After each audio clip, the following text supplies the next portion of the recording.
Hello, ladies and gentlemen. Welcome back to the Armchair Booking Wrestling Podcast.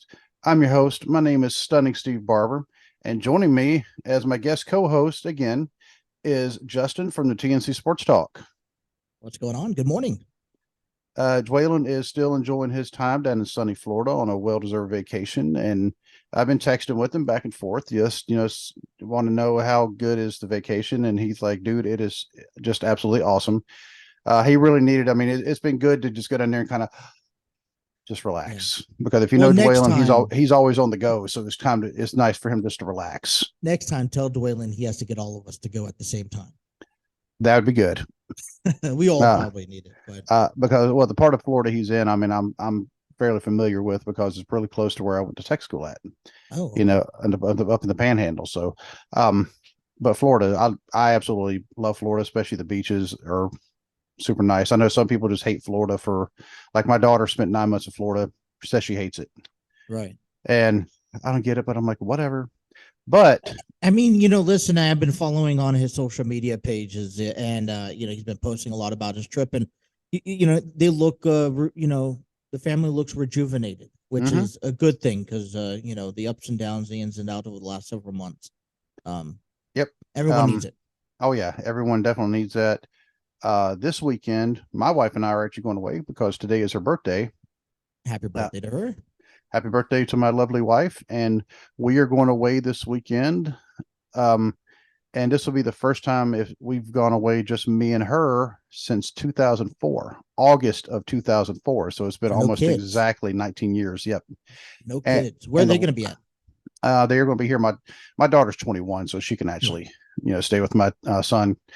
And of course, the last time we did, she was 4, and I was actually already in Vegas for work, and so she flew out there one weekend, Yeah. and my in-laws actually watched our daughter. So um, yeah, so that's the last time we've ever had anything, and she flew out there with a friend of hers. Now her friend, stayed in her own room, but because of my work, we had to leave because we didn't actually work in Vegas. We worked about 4 hours north of Vegas.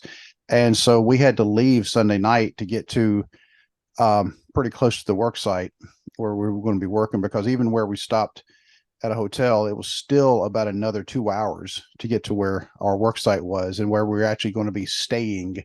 And I'm not going to get into where we were actually at, Right. but it necessitated leaving Vegas Sunday night because we had made the mistake of leaving Vegas at 2 o'clock in the morning once, because we were there for a month.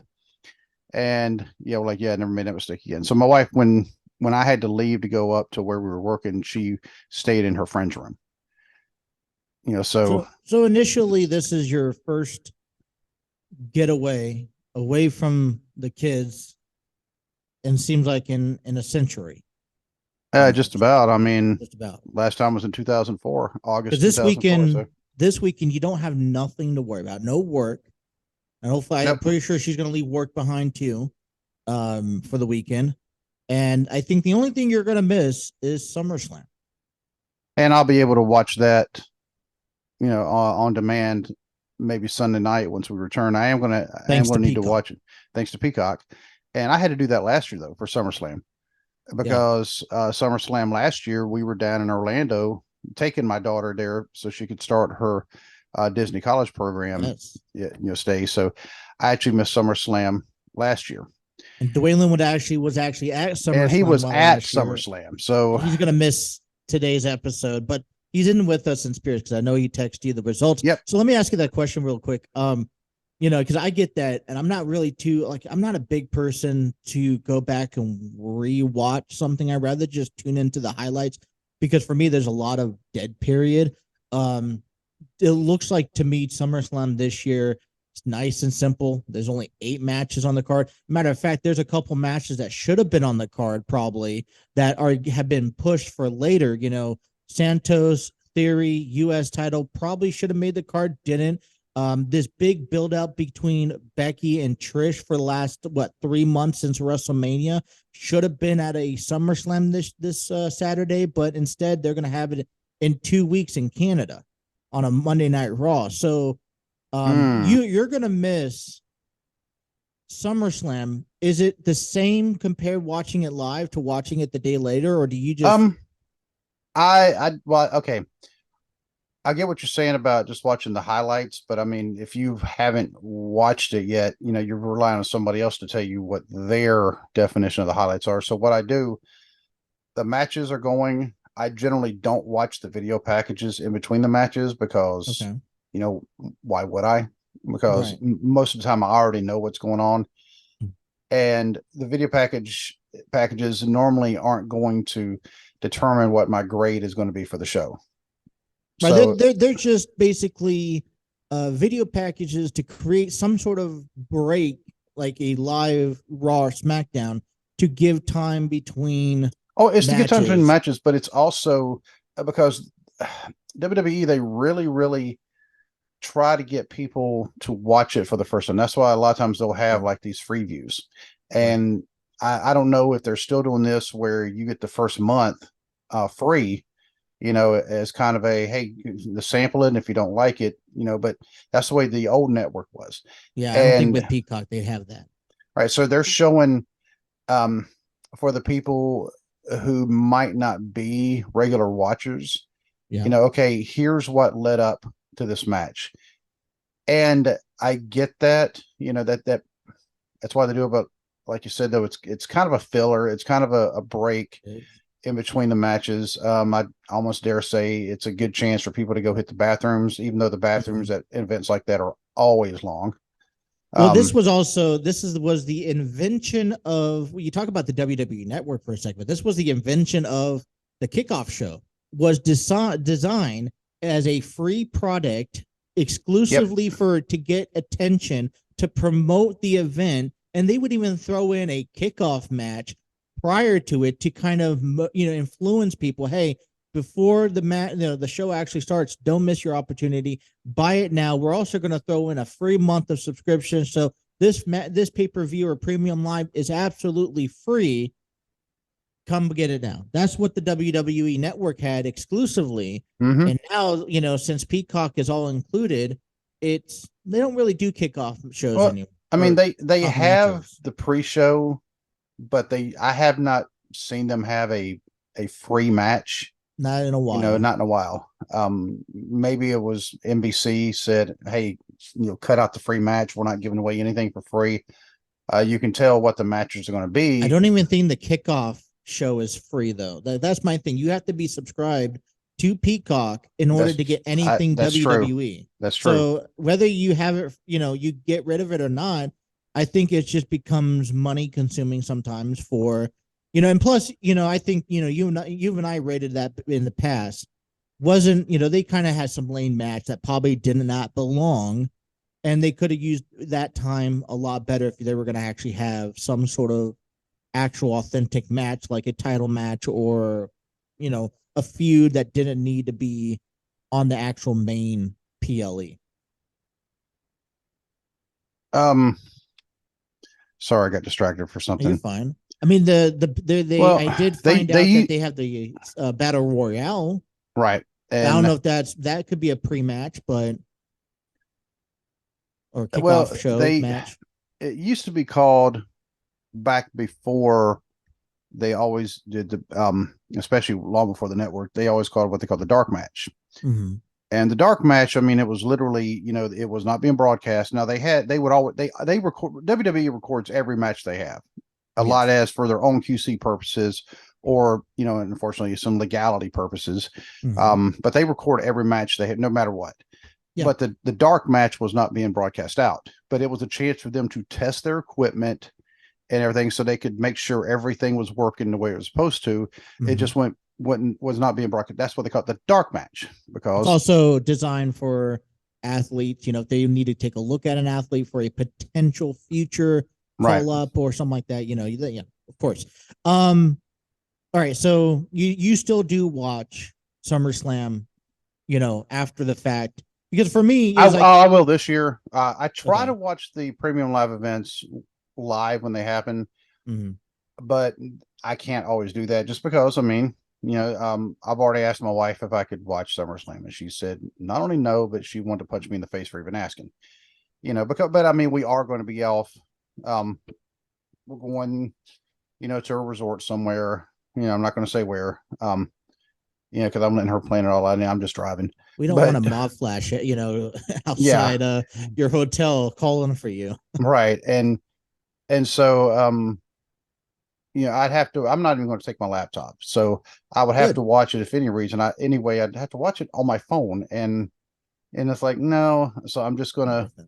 you know, um, but one of the things about knowing that I'm going to be watching something at least a day behind is there's going to be spoilers, and honestly, I'm okay with that because I'm not going to tell everybody, hey, don't post on social media, because I've actually seen some people do that and say, Yeah. hey, don't post on social media because I'm not going to be able to do something live, and then it's like, well, you tell them, well, why don't you just stay off social media? Yeah, because then you get. I mean, I follow things like Sportscadia and Right. AB and all that, or NB, whatever. It's like you can't hide the spoiler alert, especially if that's all over your social media pages. I guess you just got to. I mean, yeah, I guess you'll have to be a phone-free person all weekend until you watch. Well, I mean, and that's why I'm like, it's if it's spoilers happen, they happen. Yeah. And it's not like a movie, like when Force Awakens came out and Right. people all of a sudden thought they'd be cute and start posting Han dies. Right. Because I actually had somebody who did that it was in a group that had nothing to do with Star Wars, and some idiot posting their Han dies.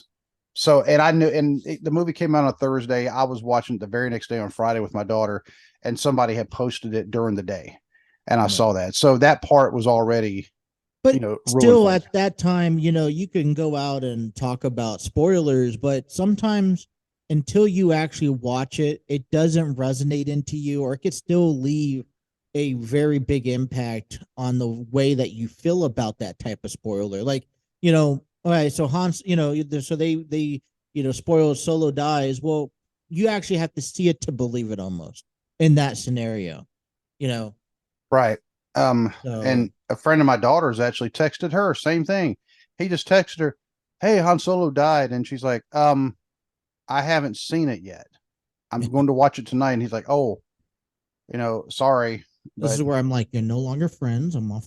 but Anyways, hey, I got a great kickoff question for you to begin our SummerSlam talk, but we have to do our due diligence here, and we gotta thank some people. oh yeah, definitely got to thank some people because this has been a very busy week for me as far as like podcast goes. So I actually have a few more people to thank than what I normally do, and I'll actually get to that.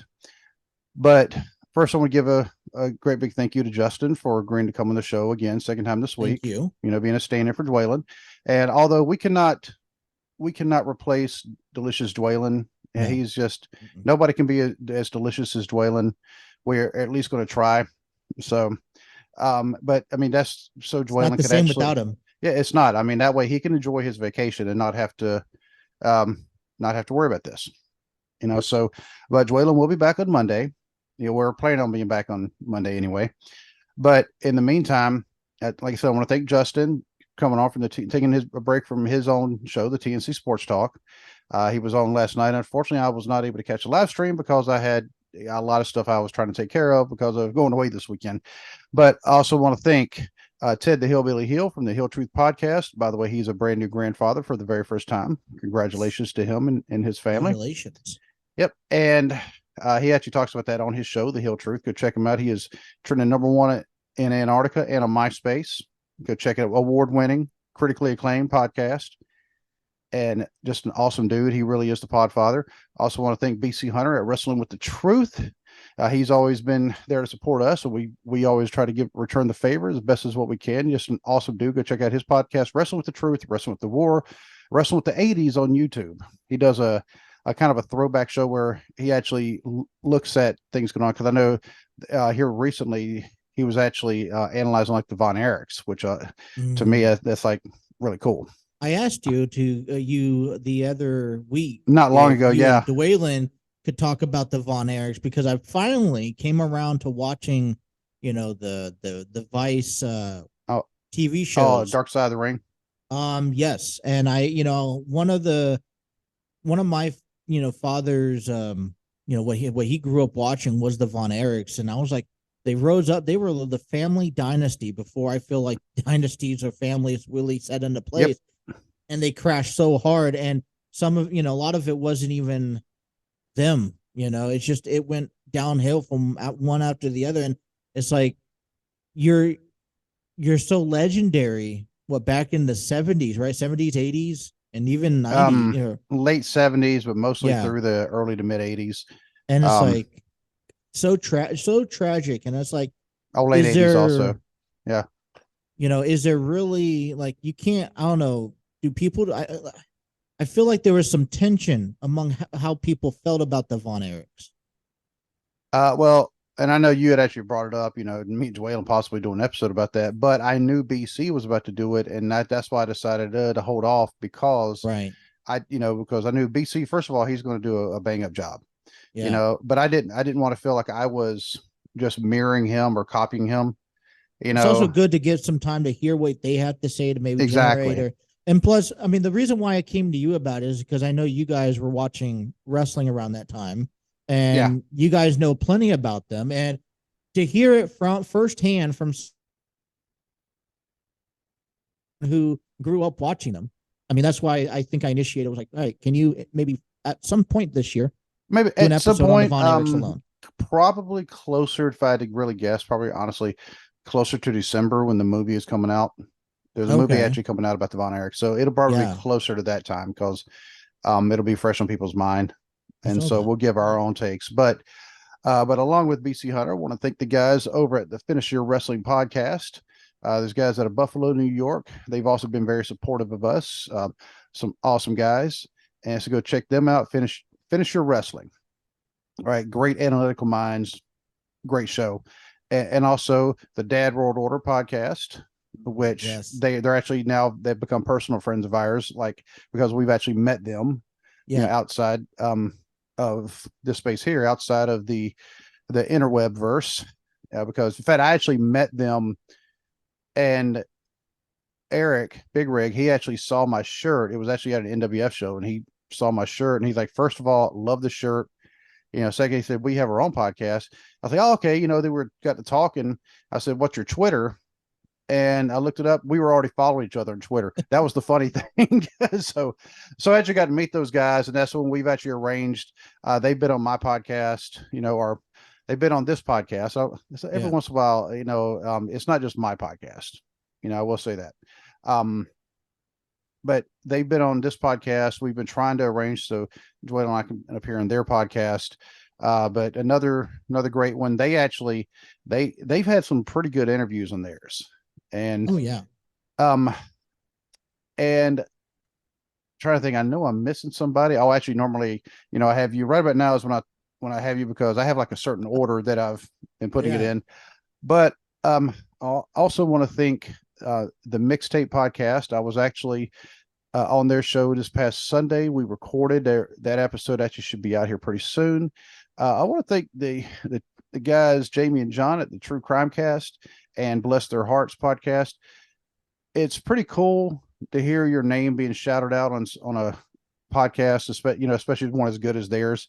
Yes. But to hear it on two different episodes Mm. and all on the same day. One was their Patreon exclusive episode, and that one is really cool because I'm the one who actually wrote their Patreon exclusive episode for this month. And so they shouted me out for that. And then I listened to their non Patreon exclusive. Now, I kind of listened to them out of order because on the non Patreon, they actually said, oh, we're going to have this one on our Patreon exclusive. And so I listened to them backwards. Yeah. But I mean, it didn't matter. But once again, they shouted me, and not only this podcast, but they also shouted out the Cubicle Chat podcast I have, which is my non-wrestling. Now, yesterday, Yes. I'm gonna give another shout out Oh no. to a man named Nate Metz. He's pretty much the owner of Stove Leg Media. Okay. They host True Crime Cast, Bless Their Hearts, and a lot of other podcasts, including Nate's own podcast called Mysteries of the Ohio Valley, where he talks about what he calls everything from Pittsburgh to Paducah. And Okay. he's in the process right now of moving. He's moving back from France. He's been living in Paris for like the last 4 or 5 months. He has an apartment in Cincinnati and one in Paris. Tell me that's not one of the coolest things that you ever heard. I would love, I think a lot of people in this case would love to have just to be able to say, hey, I own my own place. Right. Because that's becoming more rare and rare to be heard of, but to be able to have multiple places, man, you feel like one of those big leaguers, who has set up in Florida, Los Angeles, Taiwan, Well, I think he owns or at least has the apartment in Cincinnati year round. Okay. Yeah. Because he was mentioning yesterday on his latest episode of Mysteries of the Ohio Valley, which it was a story about the little bitty town of Utopia, which Utopia it's on US 52, about 40 miles. Well, if you get on US 52 and you travel about 40 miles, as a crow flies, it's probably closer to about 25. But as the road winds, it's about 40 miles from Cincinnati on heading east on US 52. And this is a very interesting town. It's a little bit town of like 150 people, but it's got a very interesting history. Okay. Including like been a couple of basically they were almost like cults who lived there. Okay, one of which thought the oceans were going to turn into pink lemonade.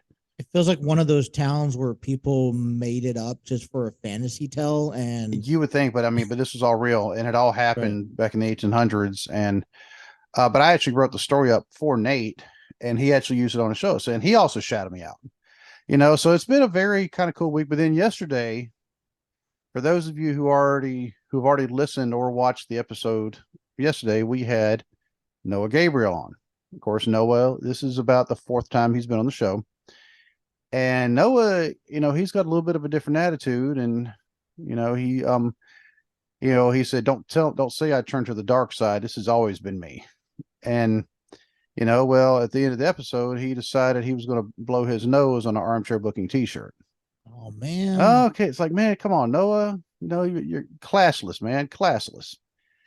And so right now we're gonna have a little bit of beef going with Noah, because he's, he threw down the gauntlet right there. So I feel like this really does help Noah, though. I mean, if you've been hiding this this personality for so long, and you've been this friendly person, and look at where or how far that's gotten you in NWF. So, someone has to do it, and it's either if you can't beat them, you join them in this sense for Noah, and he's like, hopefully now, since he finally gets his real self out there, he can finally do some stuff up in with NWF. And we were also talking about the NWF, who first time listeners, NWF is the Northern Wrestling Federation. They're based out of Cincinnati. And on August 19th, they were having their big summer show called the Summer Sizzler. It is down at Hits. It's a baseball complex down in Covington, Kentucky. Mm-hmm. And I don't know if they have any VIP tickets left. I got VIP tickets for me and my son and my daughter, and it was second row VIP. The first row sold out quickly. They actually added a second row. So, and they've actually said they're going to have a panel of like some of their Hall of Famers, and there's going to be a mystery guest. Can we do spoilers on this one? I don't know who it is. So I saw the image of the shape of the person. It was really detailed, and he's a Hall of Famer. I mean, he is truly he's a recent Hall of Famer. Put it that way. Yeah, that's all I'm going to say. Well, I'm gonna tell you what. Now you see those two belts behind me, right back there. Yeah, the one at the bottom. I'm going to be bringing with me, and I'm normally not a guy who brings the belts to the shows. Let me put it this way: he is not okay.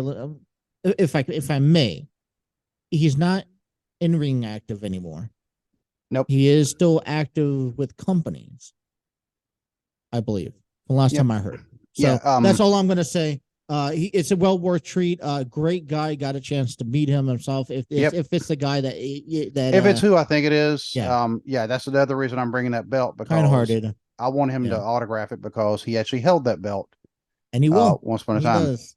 So and he will add his autograph alongside I Tommy would also want to Rich mention and this, Dan if you don't Severn. mind. What's up? If this is the guy we are talking about, we're talking about among NWF Hall of Famers, and there's a lot of alumni, right? But the people that are showing up, you may be like, who are they? Unless you really are NWF, diehard fans. But this person, him outside of NWF to the point where, he was, if you talked about wrestling, you brought up this category, this topic, you could have been, oh yeah, that's who it. Yeah, so he's well known. Let me put it that Oh way. yeah, he is pretty well known. Hopefully he puts his autograph beside Wildfire Tommy Rich and Dan the Beast Severn on that belt, because I've already got some autographs on there. And then when he does it, you got to show it on. I will. I Screen. will definitely show it, and I will have him hold it and take a picture. But and also a friend of the show named Tiny Tim. This will be your first time meeting Tiny Tim. Um, he's an NWF Hall of Famer. Also a friend of mine. His wife and my wife are actually good friends, which is wild. I mean, they're friends, like they knew And each other. he still competes. He still competes. Yeah. Usually it's just Mount Or, but He yeah, I took mean, some time off back when we first became acquaintances, because he was going through, I believe, surgery. Right? He yeah, was he had a teaming up hernia. with who was he? Lotus, and at the time, and I think he got hurt, and he took care of that, and it's good. Hey, you can come back from it. I always love seeing those stories where you can come back from an injury and still thrive. Yep. Like nothing ever happened. So But if you want your own T-shirt, please don't blow your nose in it. But then again, if you already paid for it, I mean, truthfully, maybe you technically, got to make napkins or yeah. handkerchiefs, armchair booking handkerchiefs for people to blow their nose. I will have to see if T Public actually does that, because, as you know, because Yeah. I know TNC Sports Talk is also on T Public for merch. If you go to tpublic.com/user/armchair-booking-podcast, you can actually find our merch, which includes T-shirts. It includes coffee mugs. Hold on. You know what? I got my coffee You mug. found your coffee mug. Yeah, I'm not both of using. them. Yeah, I have this coffee mug, and I have this tumbler, which you showed your tumbler the other day. Yes, ladies and gentlemen, once again, I found it again.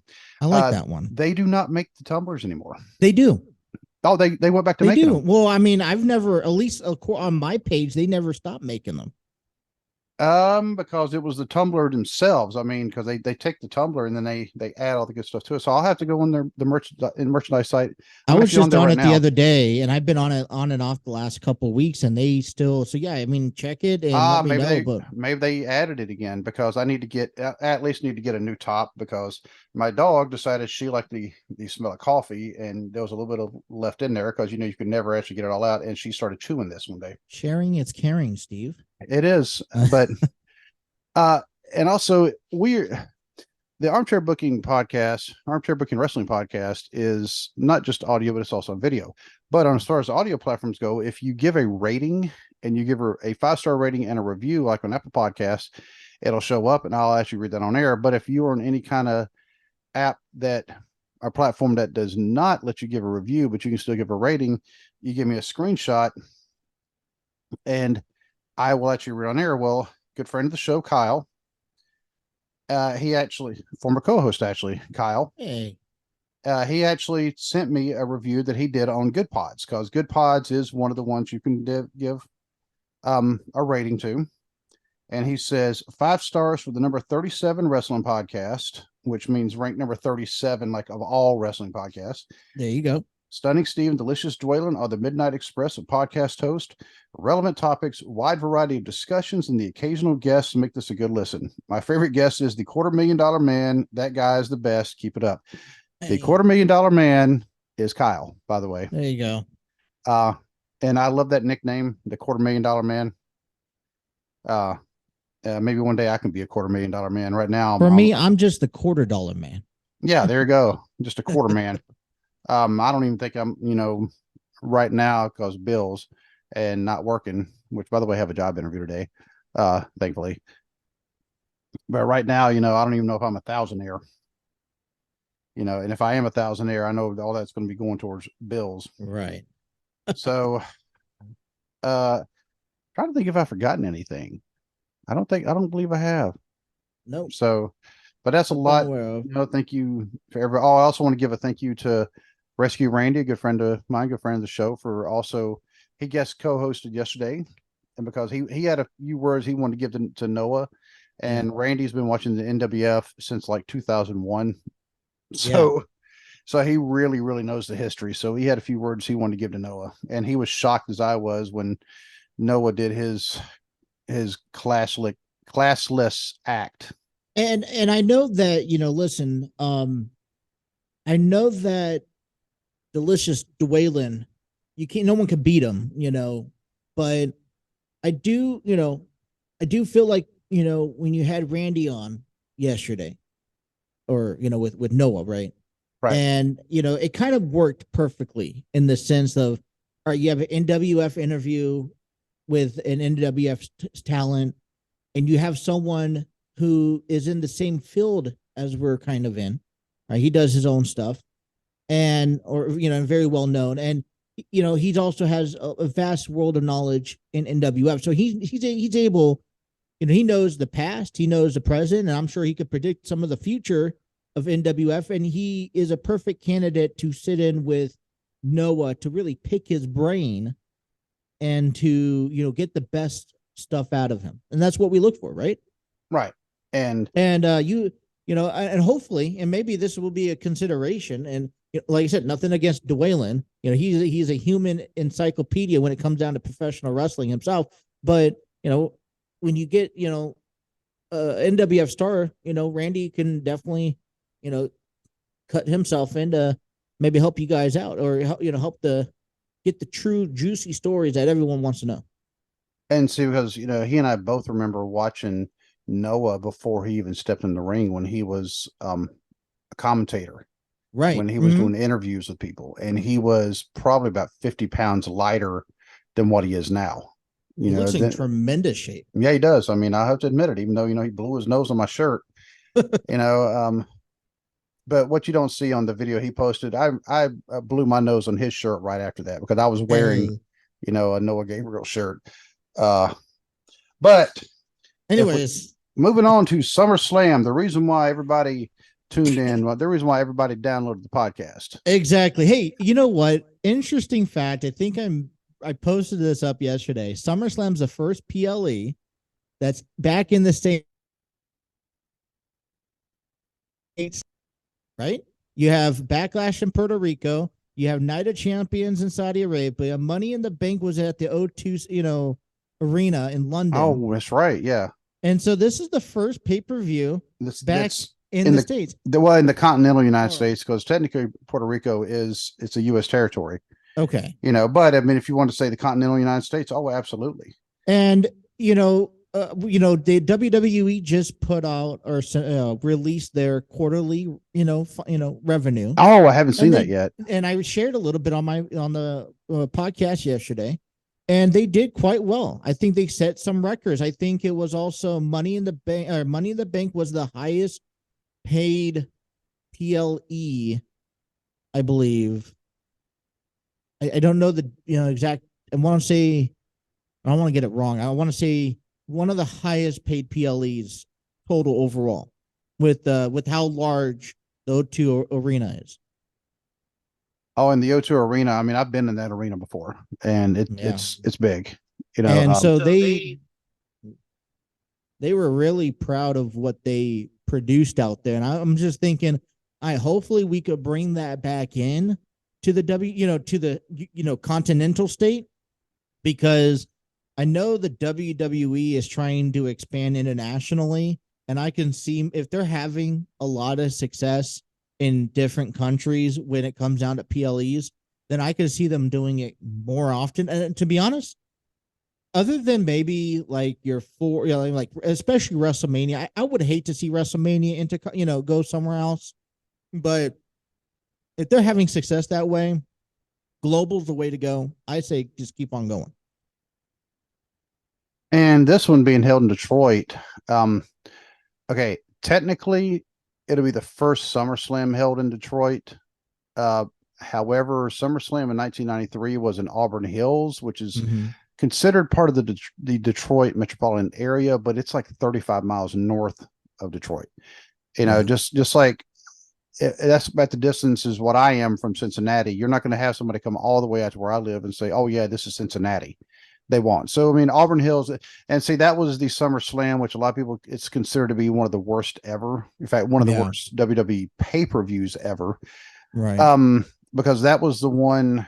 Uh, it was just not good, and then the ending of it was when Lex Luger beat Yokozuna by count out, Right. Right. and then they celebrated like he had just He saved the just world pinned from the Andre the Giant, for example. I yeah. mean, I it's mean, yeah, you I know, understand. and it was like okay, he still didn't win the belt So because we're considering this SummerSlam as a redemption SummerSlam for 19 for a 20 year, what 30-year in the making, if you think about it. yeah, 30 years ago. So, but I mean, I don't know. I'm not necessarily too big of the location. Remember when WWE was doing multi-year deals at SummerSlam. You know, they had it all the time in Los Angeles at the Staples Center, and then they went to the Barclays At the Center Barclays in Center. New York because that was a bigger venue than Madison Square Garden. So, I mean, I don't know. I kind of feel like you should keep it more in a location where you're going to get the fan reaction. Florida for me is also a good alternative. But hey, like I said, Redemption SummerSlam, 30 years in the making. Let me ask you this off the bat. We have to let's just start off with the biggest question. Any surprises that you would be interested in seeing this Saturday? This Saturday, yeah. Surprises Yeah. that I would want to see. That you could expect to that you would say, hey, that made sense in seeing happen, like a surprise return, surprise debut, any like surprise action, like you know someone cashing in the Money in the Bank contract. If Finn Balor wins, Damian Priest is going to cash in. That's going to be my prediction. Now I will say Dwaylon, he gave me his predictions and he did say Finn over Seth, Okay. but he did not mention a cash in. And I'm not going to say that he forgot because Dwaylon doesn't forget things like that. Right. Because he did actually have some other things in here as well. Because we always try to add like I don't know if you want to call it like the side bet, Yeah. uh, and Let's call it the over under in yeah, the sense. there you All right, go. over under. Let me ask you that. Io Sky cashes it in and becomes new women's champion. What against Oscar? Mm-hmm. Oscar retains. Io Sky goes in, cashes in, and she walks out as the new world? No, not world. WWE Women's Champion. That would be interesting. Yeah, I could see it happening, and there's not many for me with Io Sky. There's not many two like well, perfect opportunities. right. I mean, and they're not right now. They're not going to book her to beat Rhea Ripley. She right now she's one of the hottest things in Sunburn. Exactly. She is, her stars on the rise. They're not going to do anything to. You would think they're not going to do anything to Rhea trip that up. Ripley and Rhea. By the way, Rhea Ripley does not have a match on this card Believe me, I've noticed. So, because but Raquel Rodriguez is, I believe, injured, has sustained a uh small injury from the attack, so they're going to have it well, at a later day. she'll be there accompanying Finn Balor. Yeah, of course. So they'll all be there accompanying Finn Balor. Um, She go in the battle royal and win it. I mean, we've seen that happen before. you know what? It could happen. But if we go down to matches, and these, I mean, I'm going to list the matches that they are listed on Wikipedia because, fortunately, that's also what Dwaylon did Yeah. because that's what I would have done. Very See first if you, match. yeah. Go ahead. The first match listed is Cody Rhodes versus Brock Lesnar, just a Oh, singles we're just match. getting right off on this. Oh This yeah, I rubber mean, match. Okay. yeah, the rubber match. I mean, this is the order they have it listed.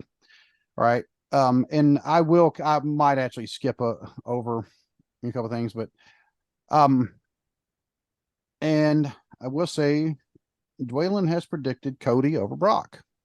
Okay. So I can see that. Um, and this is where we go. Okay. we always say, who do we think is going to win? Who do we think should win? And I think personally, Cody should win this because it's not going to hurt Brock Lesnar if he loses. By the way, it would hurt Cody if Cody lost, and it would also, to me, it would hurt the company because all of a sudden they're relying on Brock Lesnar again, and he's not as big as what he was even a year ago. Okay. So think about last year's SummerSlam. He was actually in the title match with Roman, and he brought a tractor to the ring and lifted it up and everything. Exciting. Yeah, it was fun. But people are actually tired of seeing Lesnar, I think. Well, I think also Lesnar, since last year at Elimination Chamber, I would say, he's starting to understand, or at least starting to give back to the company and help put over young people. He's helped contribute putting over Austin Theory, Roman Reigns time and time again. I mean, he's had matches where he will take a loss because he worked with Omos, which we haven't seen Omos since WrestleMania. Right now, has he worked with Omos at WrestleMania? Was it WrestleMania where he actually did the F5 on Omos? Yeah, and honestly, it killed Omos's momentum. Omos needed to win. Well, yeah, that's why we haven't seen him since then, to be honest. Well, I mean, because Omos, he's a big dude. He's a legit athlete. He played basketball at University of South Florida. I mean, that's a Division I school. Doesn't matter if they're mid-major. I mean, that's still a Division I school. He can't dance in the ring, though. And he can't dance in the ring, and that's the thing. I mean, height like that does not necessarily equate to success in the ring because your height actually limits you in a wrestling ring. It doesn't mean that you can't do it. We've seen some big athletes be able to accomplish quite a lot in the ring. Braun Strowman, one of those big, tall guys. Kane, The Undertaker. I mean, they can do it. And so it's not saying you can't be done, but with the right tools and the right guidance, you can do it. Right. So you're saying Cody over Brock? I'm saying Cody over Brock because it makes sense. Now that doesn't mean WWE is necessarily going to do it, but I'm calling Cody over Brock. Can I give you 2 points here on this storyline? Sure. First of all, this is a rubber match series, so they both had a win apiece. They stretched this out since WrestleMania. We got to remember as fans that this all started the night after WrestleMania when Cody wanted one last chance against Roman Reigns, and he put up on the line saying, "Hey, I could beat you, I find a tag team partner to beat you and Solo Sikoa, that I will get one more chance." Now, Cody has also said that he will go through anything. He has to earn his title shot once again to face Roman Reigns for that WWE Universal Championship, right? Mm-hmm. So this is the path. Brock Lesnar has been this decade-long feud with Roman Reigns. So how do you start this path? But you have to go through Brock. So that's one reason why Cody needs to win, because in order to move forward, in order to get closer to that championship and becoming champion, you have to beat the past, right? And Brock Lesnar is one of the big influentials to Roman's success of the past, correct? Yeah, Brock is one of the, I guess they've had like 3 or 4 not really matches, obstacles, but yeah, it is one of your trials that you're going to have to pass before. So Cody needs this win because of that. This is that stepping stone, and the fact that they were able to move it out to SummerSlam, and they didn't need too much to make that happen. They had a couple matches, great. Cody Rhodes is better on the mic, so you send him out every week, and then Brock Lesnar comes in and does what he does best and destroys Cody Rhodes. The second thing is that there has been the conversation of Brock in the future with the WWE for quite some time, and you mentioned this earlier this week when we talked about wrestling. When you go out of the business or when you're starting to head out, you tend to give back and put people over. And a win for Cody Rhodes, Brock is putting Cody Rhodes over. And this would be a huge win under Cody Rhodes' belt back in the WWE. So for me, those are my 2 arguments on why Cody not only needs to win, but he will win this match. Now, one of my questions I got to ask you, is there anything that you can see happening? Maybe a begin of another feud. I know there's conversations or rumors about a couple of returns, such as a guy like Bray Wyatt, Randy Orton, which both could, jumpstart, another feud for Cody heading into Survivor Series, which is the next big PLE in November. I did a little bit more reading up about Bray Wyatt, and yeah, he's not coming back anytime soon. Okay. He is having some health issues. They have some of them are mental health issues. I mean, um, and Yeah, his dad. I wish him the best. I don't Oh, want oh, people to absolutely, absolutely. Because you got to take care of yourself first. absolutely. And also, I just saw snippets of an interview. Well, at least it was. I didn't see the video of the interview, but his dad, Mike Rotunda, Okay. he said he doesn't miss it. Talking about himself. He Yeah. doesn't really miss being in the business because he said it was nonstop, and maybe that's what Bray Wyatt's doing. And also, I mean, he's got some personal stuff going on outside the ring, and it's been a little bit documented, because he had a very kind of a messy split with his first wife Mm. over the fact that he knocked up his now second wife, Right. and so that can so he's got families, he's got All right. set, So Bray kids, Wyatt's out. He's going to take care of his right? personal stuff. Yeah, he's so I don't think Bray Wyatt will be coming back. That's my How personal. about Randy Orton or Edge? Now, I think Edge is almost done. Be honest with you. Does that And mean that he can't have a feud with Cody Rhodes though? I don't think having an Edge would not having have an Edge feud with Cody. I don't think would make sense. Having Randy Orton though, Yeah. that one, if Randy Orton can come back, because he's another one. They're saying Randy Orton might not come back because his injuries. Because he was always, to me, he was always coming back too early. He was not letting his body heal up, and Randy Orton's one of those. His style is not subtle in the least. I Right. mean, his style is very hard hitting, and so yeah, I mean, his style is prone to injuries. I mean, it's going to his style is more susceptible to injuries because I mean Okay. he attacks and he attacks hard, and and plus I mean he's having what was it, his back, or I think he had a neck fusion but or something like yeah, that. it's I mean, and once you do that, um to be honest, me personally, I think once you do anything with your neck, you're having a fusion, or your back, you're having some kind of spinal fusion, neck or Mm-hmm. back, you need to just call it a day because you're taking a lot of risks needlessly. And Yeah.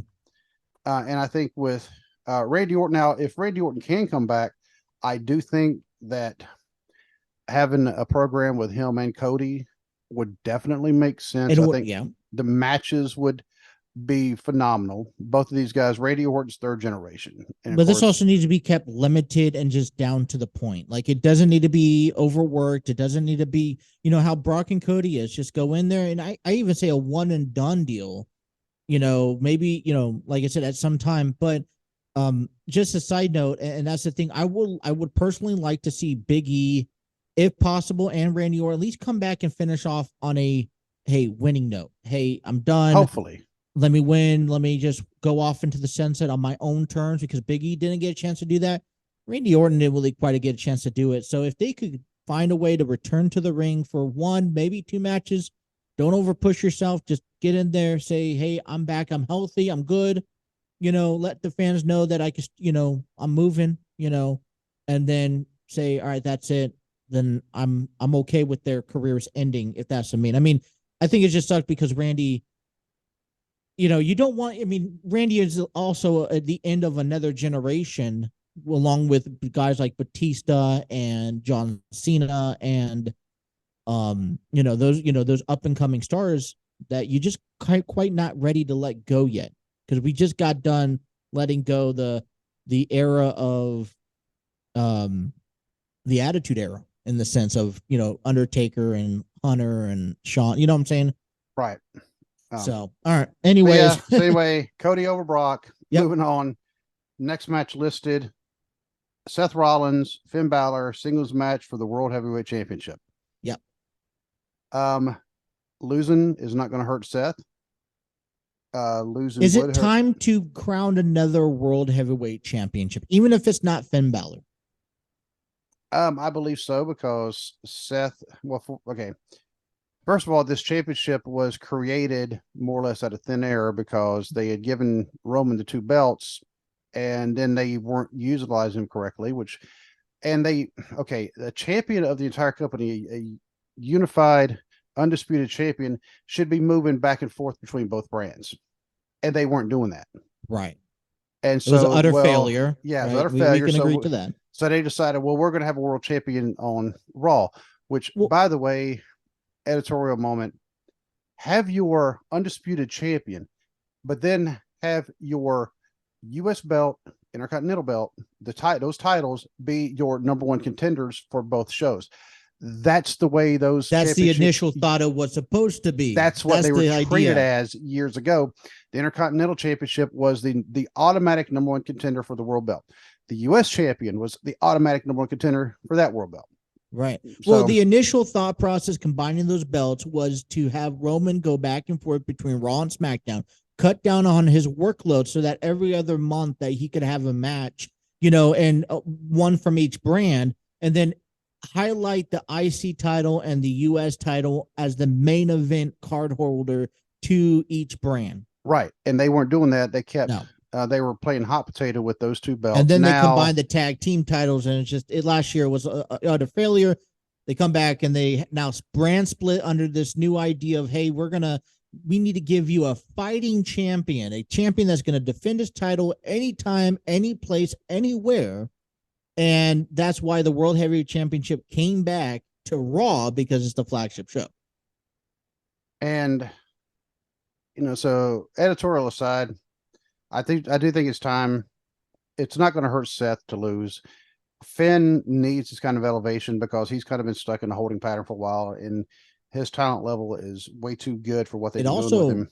Just makes sense with the up and rising of the Judgment lately. Money in the Bank winner Damian Priest, the women's world champion Rhea Ripley, Dominic Mysterio is now a NXT North American Championship. However you want to look at it, Judgment Day, who should have gotten that push at the beginning of the year or even last year, it's finally getting the push that they need to kind of reign over the WWE. And with Finn Balor being the icing on the cake, of winning the World Heavyweight Championship. But Finn's not going to walk out of this as world champion. He's going to beat Seth Rollins. He's still not walking out as world champion, because Judgment Day, we've seen them imploding. Mm-hmm. And we see that they've all been kind of finger pointing at Finn. And so I think it's time for Judgment Day to not break up. That'd be a shame if they actually split off all of them. But Finn anymore is looking kind of like the odd man out. So he wins the title, and Damian Priest cashes in and beats him right then, right there, on the spot. He may smack him around first just to make a point, because I don't think Vince, despite here lately, Vince, there's an indictment coming against him again, but Vince is still calling some shots.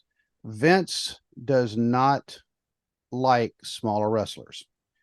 Right. Finn Balor is a small wrestler. His finishing move is something you see a small, we're talking like smaller than average person use. That his little thing where he jumps off the top rope rope is as same as the 619 in a sense of how small it is and how small it should affect somebody. I mean, he only weighs like $130. Right. And the person I saw do that coup de grace first was Superstar Bill Dundee. You go look up Superstar Bill Dundee. He was like 5 foot tall. Right. So it was a move you see small guys use. So that, and I'm not a fan of that move, because I don't care how small he is. You have 130 pounds jumping straight down on your abdomen. It's going to hurt you, and there's the chance that you could actually rupture something. Doesn't Absolutely. matter. So I'm just not a fan of that move. Just like I'm not a fan of the buckle bomb. Let me ask you this, because the problem that I run into is that you're finally seeing the success of Judgment Day minus Finn Balor. I mean, unless you have someone else that's willing to replace Finn Balor, and I don't know anyone on the roster that fits in, accordingly right now in storyline. I mean, I eventually do see Damian cashing in on Finn and, setting themselves up to a nice, pretty match. And I think they're going to have a nice feud when Damian does, and they go at it with each other. Right. I mean, Damian and Finn, I think they can make some magic, but I kind of see that more of a either Survivor Series or even a WrestleMania match. And you really separate, Seth Rollins from that title. Because right now, Seth Rollins doesn't need the title to be Seth Rollins anymore. He's having it because he's reliable, he's dependable, he's been the face of the company before.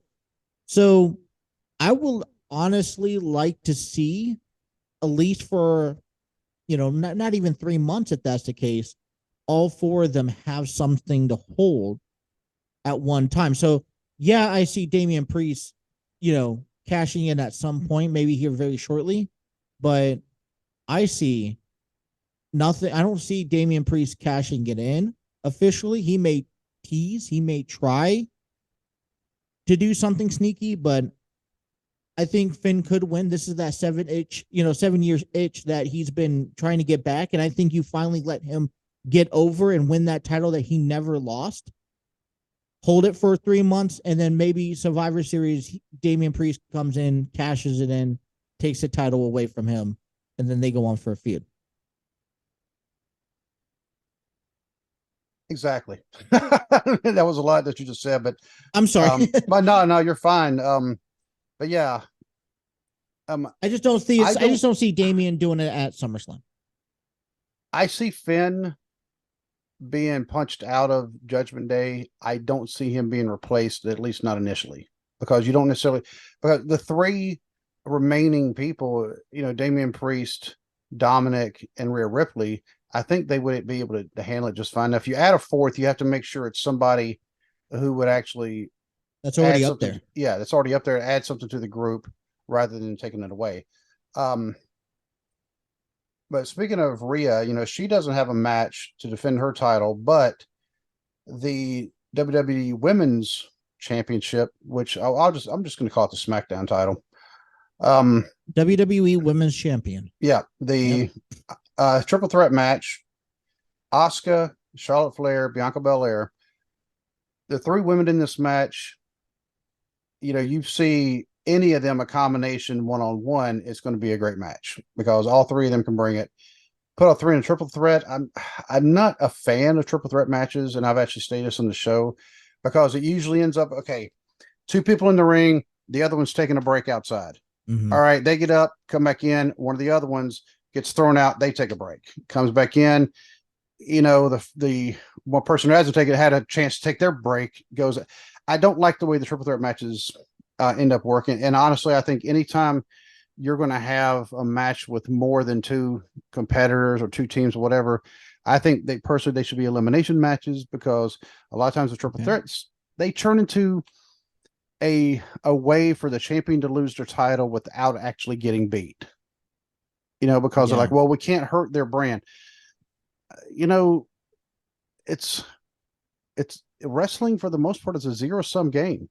If somebody wins, somebody's going to lose. You can't have this whole deal where, they lost their title, but they didn't actually lose.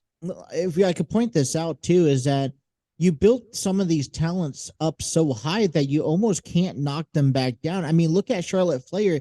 Right now, Charlotte Flair is at the stage where it just almost looks impossible for her to actually lose a normal contest against someone down below like Dakota Kai, Io Sky, Liv Morgan. And that's because throughout the years, you just built her on winning. And when she does lose, it's by a cheap shot or, some sort of interference. So she doesn't necessarily, or like you mentioned in this scenario, a triple threat match where she doesn't really have to get pinned either. Now, by the way, I didn't get Dwaylon's prediction. He also said Finn Balor over Seth, by the way. Yeah. In this one, he actually says, and I had it pulled up. And Asuka retains. I did say Asuka. Yeah, okay, yeah, that's right. I sent it to you. So you see, Asuka retains. So in other words, Asuka has to pin somebody. Or make someone tap out. But Asuka has to win. She has to have a definitive win right there in the ring. It cannot be because the triple threats are they're no disqualification, no count out, which is actually something else that kind of irks me a little bit. It's like if somebody's laying down outside the ring for 10 minutes, that should be a count out. And guess what? The other two who are left. There you go. The other thing is on this match as well is that, and I feel, the reason why it's now it's a triple threat match. Yeah, all three competitors are great athletes, but someone has to take the pin or the L. And I don't think you would have Charlotte Flair take the L. I feel like that's one of the reasons why you throw Bianca in. I honestly would love to see Asuka Charlotte in a submissions match. They're both great, submission specialists. Well, Charlotte has a figure eight. Asuka has a couple moves up her sleeve. Right. I would love to see them two in just a submissions match, but I really feel like Bianca's there to pick up the W or the L, not the W, the loss. And they've been kind of teasing. There's been rumors that Bianca's going to turn heel. I think this will be a perfect opportunity for that. I don't think Io Sky is going to cash in just yet. I don't think the timing will be right. Because I don't think they're ready to elevate her as the champion just yet. She's right there, but not quite. Do you see Damage Control getting involved in this match? I don't see Damage Control getting along with each other, much less. So I'm going to call it like this. Asuka retains, but I do see maybe if you're talking about this heel turn with Bianca Belair, which SummerSlam would be a perfect place for it to happen. Mm-hmm. I see after the match, Bianca goes on a tearing rampage on Asuka. This is when Io Sky comes in and takes advantage and becomes new WWE Women's Champion. Just a thought. So Io doesn't even do any work, Right. And I'm saying that if Charlotte wins, by the way, they're going to have a riot because people don't want to see Charlotte Flair as the champion again because it's one of those. The right time. It's not the right time. They feel like Charlotte Flair, this whole thing about her, she has, was it 15, 16 times as women's champion? I think she's a 15-time champion. She will become 16-time champion at some point, but that also means she's lost it 15 times. That's true. And that's one of the things is like Bruno Sammartino, his 2 reigns of 7,000 days cumulative is a lot more impressive than like The Rock holding it 10 times, but with an cumulative reign of a year. Well, you could say the same thing then about Ric Flair's 16-time reign and John Cena's 16-time reign. So I agree. Then you go back into, all right, who's better? Is it John Cena, Roman? Roman, he's had the title longer than John Cena. Do you even consider in the account of how long over the 16 times that John Cena's had the title, how long, if you put all those days together at one, does that equivalent to Roman Reigns? And is that even a conversation? John Cena, he was the face of the company at the time he had the title. I don't know what his longest reign was. But Ric Flair, bringing his name up, he didn't start having those shorter reigns until later on. Right. Because, his first title reign, he won it off of Dusty. And then he was kind of caught off guard by the travel schedule that the world champion had to do at the time. And so it was like a month and a half later, he dropped it to Harley Race. Of course, Harley Race, but this time he knew the schedule. And then Flair beat Harley Race for the title because when he said, okay, I'm ready, the travel schedule, because as soon as you kept that belt, you were within a couple of days, you were on a plane, and all of a sudden you were going to run the country and the world defending the belt. And so they gave it back to him. Now, his next reign lasted a while. Then he dropped it to Kerry Von Erich as a favor for 18 days, got it back, and then he held it for another long period, dropped it to Dusty, very short time, got it back. And so his reigns were long, especially compared to with Roman being an exception, but there for a while during the Attitude Era, when they were hot potato in the title, left and right. Everybody just about was a world champion then at some point. Then I would make this argument because Charlotte Flair also came up at a time where the women's revolution was thriving and you needed to highlight a lot of other females. So you couldn't be stingy and just hold that title for yourself for 3-4 years when you needed to promote and like help build up people like Sasha Banks and Becky Lynch, and when Ronda Rousey came to the WWE, you had to kind of make her, give her that element of, hey, all right, she can, sort of wrestle. Therefore, let her beat Charlotte Flair because she is still that, pedestal to the women's revolution over the last 10 years, you know? So I see why, you know, Charlotte Flair has dropped it, but she's dropped it for the purpose of giving other female athletes the opportunity to rise up to the top of the chain. Because if it wasn't for her losing it, these females wouldn't be nothing compared to her still. Oh, true, and I get that. But if you're beating somebody who everybody's beaten, yeah, what have you accomplished? That's you know, true. But I mentioned Roman Reigns because then you have Roman Reigns now and Jey Uso. Yeah, he's the next one. Even though that will probably be the main event, but I mean, we'll go ahead and discuss it. And I do like Dwaylon's prediction. He said Roman beats Jey, but Solo sides with Jey.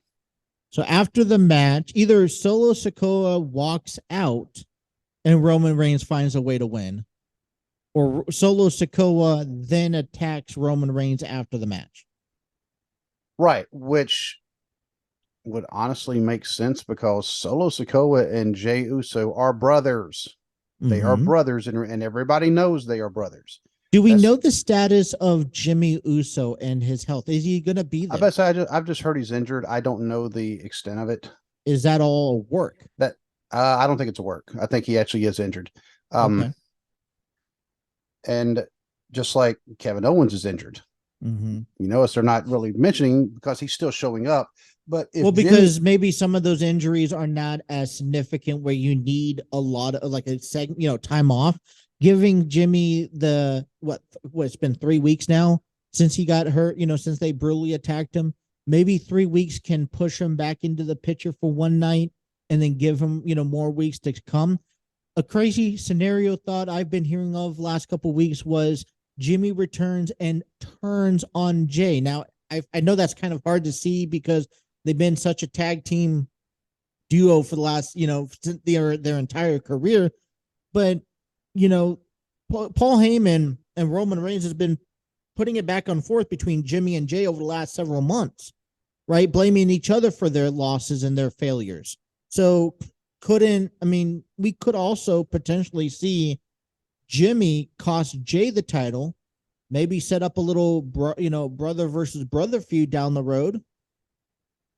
I mean, hypothetically, could you see that happening? Could be. I think with the bloodline, and this is, by the way, this has been one of those stories that has actually brought people back to watching wrestling. You know, it's because it has been one of the most captivating things because when you're talking about the bloodline, you're talking about the tribal chief. That is actually a real thing. That's not something that they did created just for wrestling. No, that is a real thing. And so they're bringing, now I don't know if Roman Reigns is the tribal chief, you know, for real, you know, or I should say, you know, Joe Anawai. I don't think so, but maybe storyline purposes, maybe also storyline purposes, group he could be. I think it's on its downslide. You know, it's on the downside of the mountain. You know, I don't think it's going to rise up to the levels that it was. But I mean, it's still going, but I don't think it'll be around too much longer because it is about time for the participants. It's time for Roman to take a break. It's time for Roman to focus on other opponents because his opponents over the past few months have all been either his cousin or they've been, you know, Sami Zayn, who was part of the blood. It's all been centered still around. Realistically, though, we talk about the ceiling top. Who else is in the roster that's worthy enough that has not gone through Roman Reigns quite yet? The only other person I can think of right now, he would have to switch brands, is Seth Rollins. But he's already gone through. Yeah, but I mean, they have history. Bringing Brock back, people will they'll stop watching because like we've seen this before. We've seen this movie before. We know how it ends. We talk about that. That's the conversation of who dethrones Roman because that's the ultimate, you know, scenario. I mean, he could even continue the reign without the bloodline in his corner. It could just be him and, you know, Paul Heyman. But you know, you talk about, you know, hey, Dwayne Johnson could get involved. You could talk about Braun Breaker could be a future opponent. here's also what I'm also thinking, and I like your guys' idea where Solo sides with Jay. Solo is a tremendous athlete. We can agree on that. I think he has fast potential. I think at some point, depending how they build him, he could even become world champion at some point, probably. But I feel like until he has his singles career actually going on his own, he's going to be held back and restrained because of the bloodline. Now, with that being said, if Solo sides with Jay and turns on Roman, could we see a Roman and Solo one-on-one match? And if that's the case, maybe Survivor Series, like I said, down the road, hopefully a 5-star match at least. If those two get in the ring, Roman and Solo, maybe Solo. I know he did some wrestling on the Indies, but as far as like his experience, I don't think he's necessarily ready to have the main event match, especially at one of their top 5 PLEs. But you have to also then blame WWE and creative team in this bloodline for that, because ever since he's been called up, he's been sidelined to Roman Reigns' aid. He hasn't been able to go out there and contend and compete with guys like Gunther and Drew and, Santos Escobar. And he hasn't been able to have a singles career because of the bloodlines, family business. The person who could realistically challenge Roman, I think, and he has his own faction to back him up, is Sheamus. Sheamus has beat him before, so that could actually, and they could actually bring him as far as a feud. I'm not saying Sheamus should win the title, but I'm saying that's another one of the past tribulations that Roman had to deal with, because Sheamus cashed in his own money in the bank and beat Roman for the title. So Roman, now, he may be taking out his people before. They're not going to put him against Gunther right now. Gunther's another heel. Gunther is the Intercontinental Champion, and they're trying to stretch that reign out to beat the Honky Tonk Man's record. Thank God, because that's a record that never should have happened. Right. I'm not a fan of the Honky Tonk Man. I'll be honest with you. I've never been a fan of the Honky Tonk Man. How close is he to the Honky Tonk Man? He's pretty close now. All I'm trying to say is that if you keep I think you keep the dethroning of Roman Reigns' title within the family, in my opinion. If you're going to take the title off of him, coming up shortly. Like I said, this title reign could last long after, the bloodlines, demolishment, right? But even if Solo loses, I think it's a good stepping stone for the official beginning of Solo's single run in the WWE, where then he can come back down and go through guys like Sheamus and, Drew and maybe, what I'm saying, Finn, right, in that case. So, but you got to start somewhere, because I look at him and I say, gosh, he has something that I just love watching about Solo. He captivates my eyes when he's on the screen. And he's not a man of many words. I mean, good. I mean, I would even be okay if Solo did hold, dethrone Roman and hold that title. I know this is a bold prediction, but I'm open for it. And here's the thing: you're on the downcline of this story of the bloodline, right? I mean, they're not going to be able to get it back up to the levels it was before. But you're also trying to I've heard this from Paul Heyman. Just as slow and methodical as you built the storyline of the bloodline to their reign and success, should be the same time that they, take your time building it back down. Okay. I mean, there's still so much that you can tell in this feud and this family on the way back down, right? With the feuds. It doesn't just stop with the Usos going after Roman. It's Solo finding a way Solo Sikoa could get his piece of the pie as well, and highlighting what he's done over the last several months as well. Because he's been a back-end contributing factor of their success and their downfall. By the way, Gunther, he's sitting at 417 days as champion. Honky Tonk Man's reign was 454 days. So he is 37 days away from tying Honky Tonk Man, 38 days away from Surpassing him. And I want Drew to win so bad at this SummerSlam here. And by the way, yeah, he's already passed. He just passed Macho Man 3 days ago. So yeah, he is the. Let me double check. No, he's not the second longest reigning yet because Pedro Morales, he actually had it for 424 days. So he's almost getting. Yeah, he's coming up on that. And this is actually something they should have done a long time ago. I'm very surprised they haven't, because the only reason Honky Tonk Man even held it as long as what he did was because of Hulk Hogan politics. Because he was Honky Tonk Man and Hogan were good friends, and Honky Tonk Man they were going to get the title off of Steamboat. Steamboat, who had just had one of the most phenomenal matches in wrestling history, not just WrestleMania history, just in wrestling history, him and Randy Savage for the Intercontinental Belt.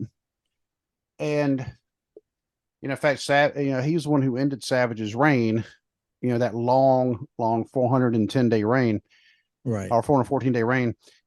But then Ricky Steamboat, his wife had just had a baby. He wanted to take a little bit of time off to spend with his family.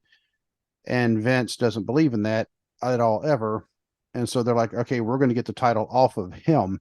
Right. They were not going to put it back on Savage because they wanted Savage to have, he was going to have his run at the world title, and so that was actually a long-term storytelling. Well, Steamboat was going to drop it to Butch Reed. This is the way the story goes.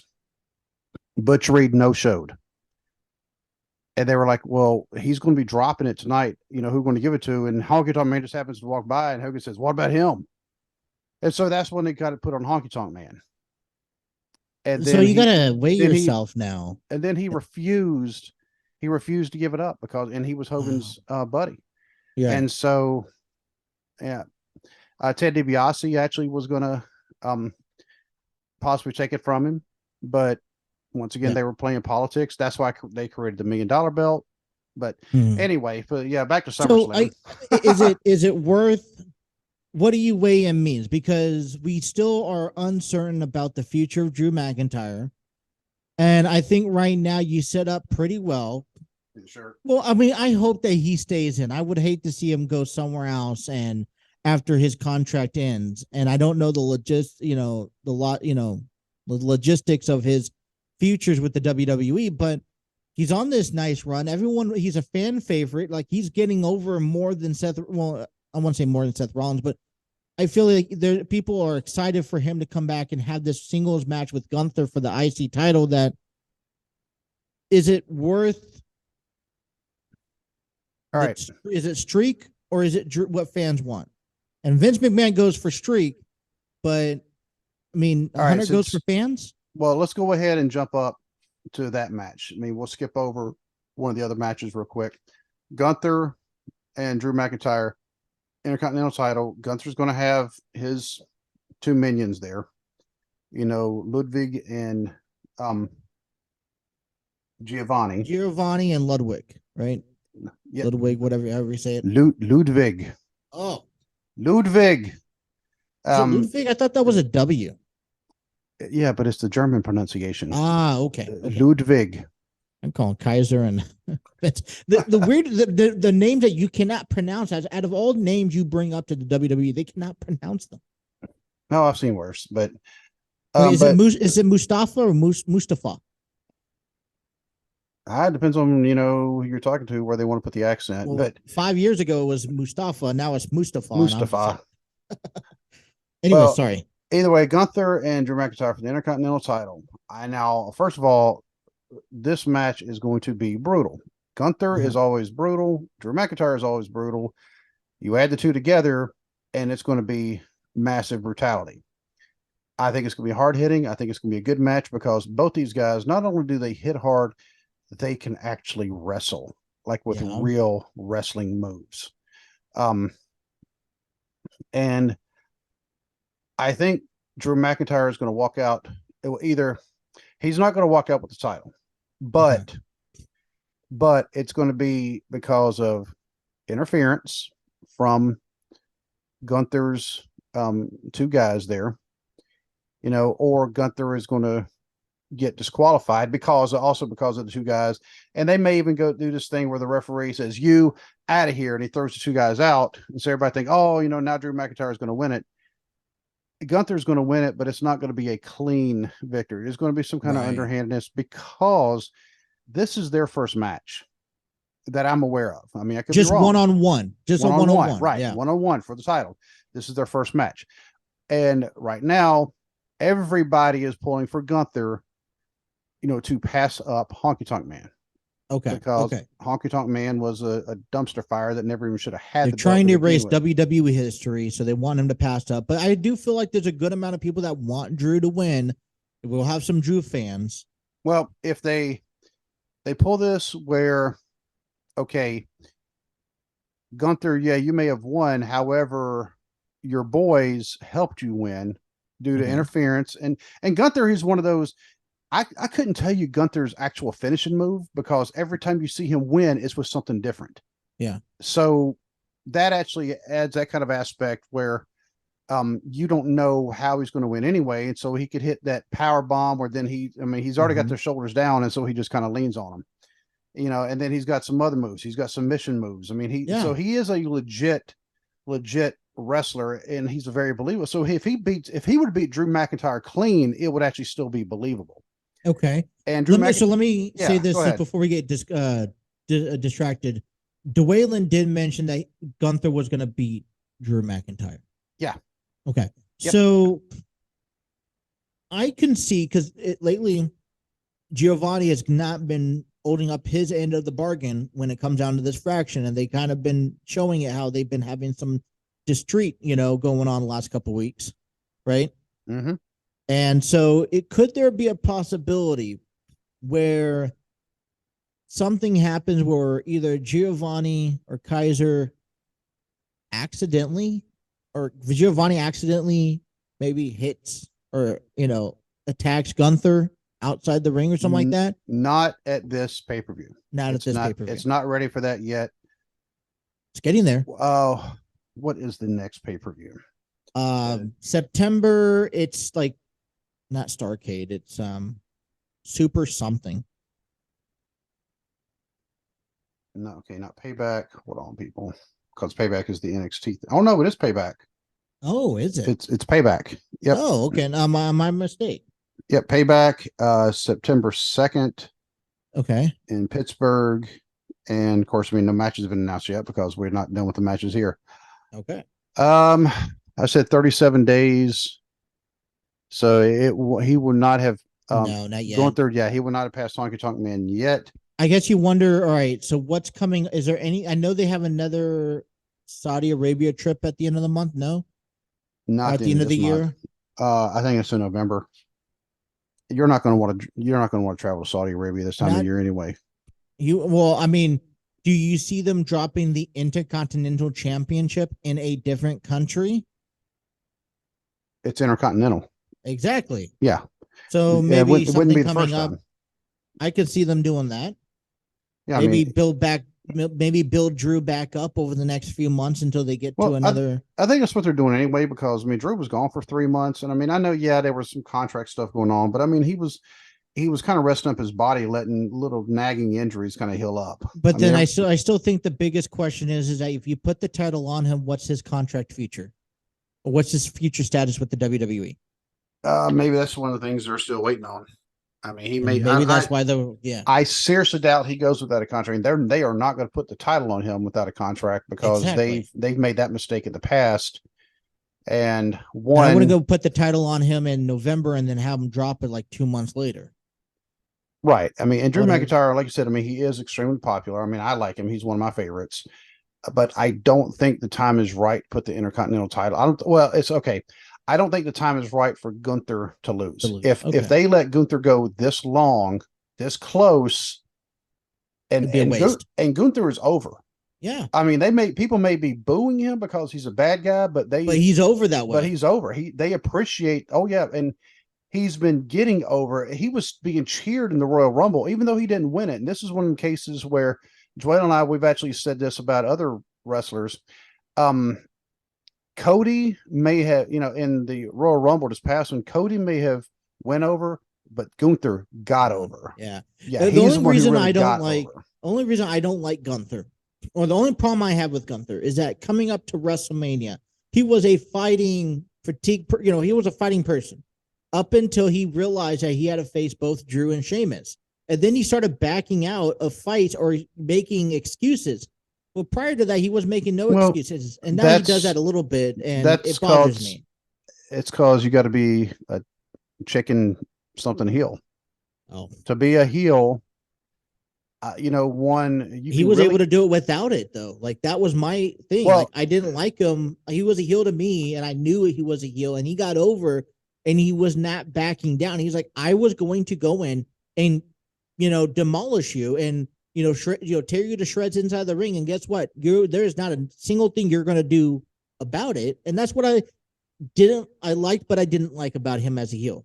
And then he started if backing out. if you have somebody, okay, because you have somebody, because Gunther, I mean, he's a tall dude. He's not strappingly big. I mean, he's not, I mean, he doesn't have hardly any body fat on him. I mean, you just take one look at him and tell, yeah, he Oh definitely, yeah. he's lean.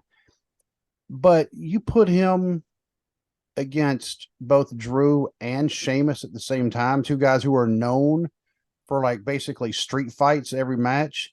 Yeah. If you have him charge into them, being the smaller of the three, but just charging in head first, saying I'm not scared, he's no longer a heel. Now he's an underdog babyface, and that's another reason you have to have him back off and beg off like no, not going to do it, because that gets that nice heel heat going. And but he can go one on one with these guys, and Oh he will. And yeah.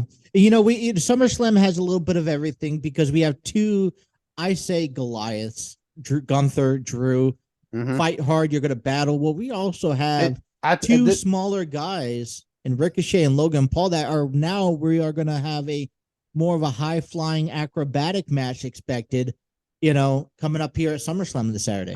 I like what Dwaylon said. This is a case where we definitely say difference between could and or will and should. Yeah. Should go over is Ricochet. Yeah. Probably will go over is Logan Paul, because for whatever reason, Vince is high on Logan Paul, or there. And don't get me wrong. Okay. Logan Paul, he has put in the work. Mm-hmm. Logan Paul has surprised everybody. He actually, I would say, kind of probably surpassed Bad Bunny, because when Bad Bunny first started, we're like, oh my Lord, are you serious? Who's this guy? I thought it was Bad Bunny that would continue. Like, yeah. And then, but of course, Bad Bunny came in and you could tell, oh, okay, he's done his homework. He's not coming in and making everything look stupid. But Logan Paul, people had less respect for him because of who his brother is, and because, I mean, they act like complete idiots, and because they're like, he's internet famous. He's not done anything.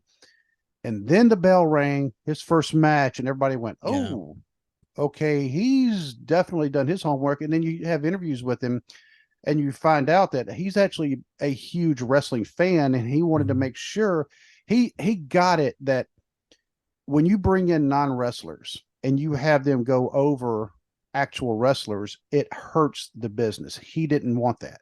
Right. He wanted to have a good match, but he did not want to go over necessarily yet. And even when he got elevated to that title match against Roman over in Saudi Arabia, and that match was one of the best matches all year for the company, and he wrestled some of that hurt. They actually showed during the match when he hurt himself, he kept going. So Logan Paul actually earned the respect of people. But right now they need to decide, are you going to have him full time or not? I don't think so. And it's not worth it. Right. And having him go over Ricochet, Ricochet, he's another one. He's got the opposite. They keep burying Ricochet and burying him. Eventually, when was the last time you saw Ricochet on a PLE? Other than a Rumble, other than a Battle Royale, in a featured match, it's been a while, and probably over a year. So this is where for me it's kind of hard not to see Logan go over on this one. In the victory, because. Yeah, great. They've done some great magic at the Rumble, but I mean, that's pretty much it. I mean, well, then you got to think, quiet. And this is actually something that Dwaylon and I also talk about. WWE, it's part of their creative, part of their writers. You know, even though they should be bookers, they should be actually wrestlers making these stories instead of writers. Right. By the way, maybe the writer strike happening, maybe a good thing for WWE. I'm just saying, but because then you'll have actually wrestlers doing this instead of quote unquote writers. Um, they they don't think about the then what. Yeah. Okay, Logan Paul wins. Okay, then what? Then what happens? Well, I mean, you could say the same thing for the other side. Ricochet wins, regardless of a win or a loss. Guess what? Monday night, he's going right back down as a jobber. I'm sorry to say But it, I mean, but but you'll have other wrestlers waiting for that. Logan Paul, yeah, Logan Paul brings, he brings a lot of press. He brings a lot of attention to the product, and because I mean, he's a lot better than what he should be mm-hmm. because he's not a traditional wrestler, but he's put in the work. So bringing him in, yeah, you're going to get a good match. In fact, they've even said this match is going to be a high flyer match Well, yeah, because I think of course, to steal the show.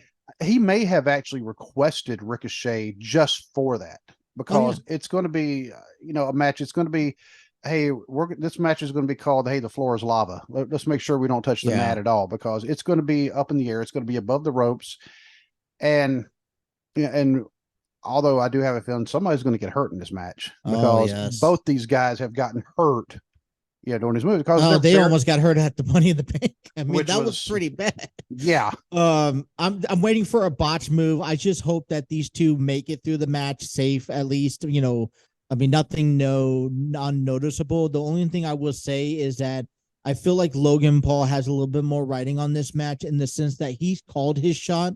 He wants Ricochet. He's picked Ricochet out of the lineup card. And when you also Logan Paul just got done wrestling Seth Rollins after the social media battling, that they had not too long ago, right? Right. I mean, so it wouldn't just for me not make sense not to put Logan Paul over in this match after you just got done wrestling a top tier caliber. Because unfortunately, Seth Rollins is up here, Ricochet's down here on the totem pole, and that's just how WWE's built it. So it's nothing personal, but I mean, I would like to see Ricochet win, like you said, but I feel like Logan Paul. I mean, Ricochet could pull up some amazing things, and this is the only match on the card that I could see go either way. To be honest, And I'm actually looking forward to watching that match. The one match I'm kind of looking forward to, but not really. Ronda Rousey, Shayna Baszler. yes, Ronda's on her way out. Everybody yep, knows it, and I think this she'll be done after this because that was to me it was kind of a failed experiment. It started out good, but unfortunately it caught a lot of backlash. A lot of that was from the other wrestlers who Alexa Bliss referred to her as the overhyped rookie during a okay, promo, but I don't think that was a lot of that promo was real because at the time yeah, Ronda Rousey wasn't. She was a rookie in the mm-hmm. wrestling business, and she was being very overhyped. Her style, I don't think she.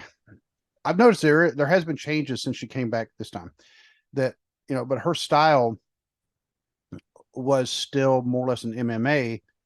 It was not a professional wrestling where okay, yeah, you may work on a body part, but you work, with the exception of Mexico, you always work what they say from the right, or you always work on the Right, left side of the body. Mexico, they always work on the right side of the body. That's just right, how it is. You just have to know that. But if you notice with Ronda, she was just grabbing whatever. And then her moves looked kind of sloppy. They probably hurt like all get out, but I mean, but they looked sloppy. And right, then when she started getting booed, she didn't know how to handle it because she had never been booed before. And mm-hmm. she was getting booed very loudly. And so that's when she decided to step away. Now she stepped away, for personal reasons. She and her husband, they've been trying to have a baby and they They had did. a child, yep. Yeah, they had a child, came back, I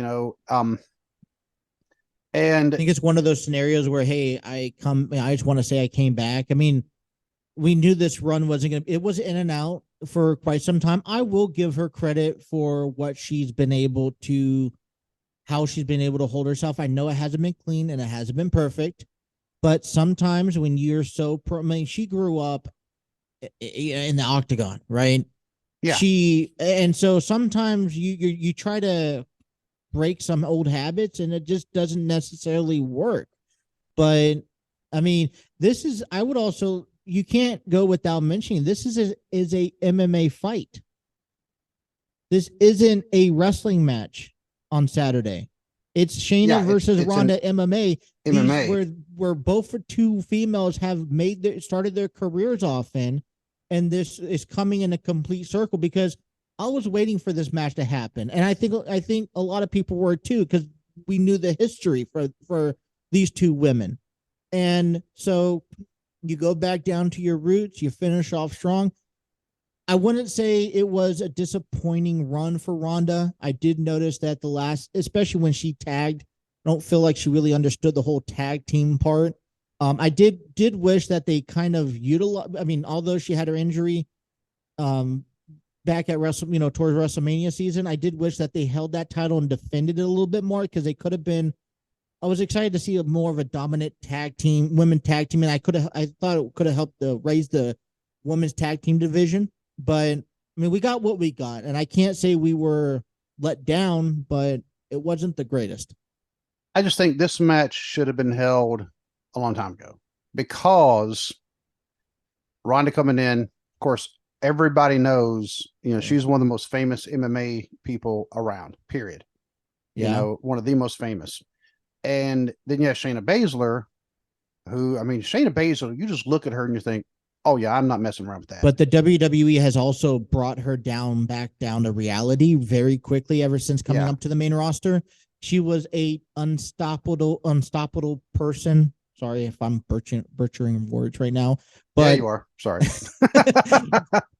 But yeah, you're right. This should have happened a long time ago, back when they were both on fire. And I would say early on in Ronda's WWE run. But I mean, I say Shayna needs to win this one. I feel it only makes Shayna sense. She's moving forward. She's moving forward. Ronda is leaving.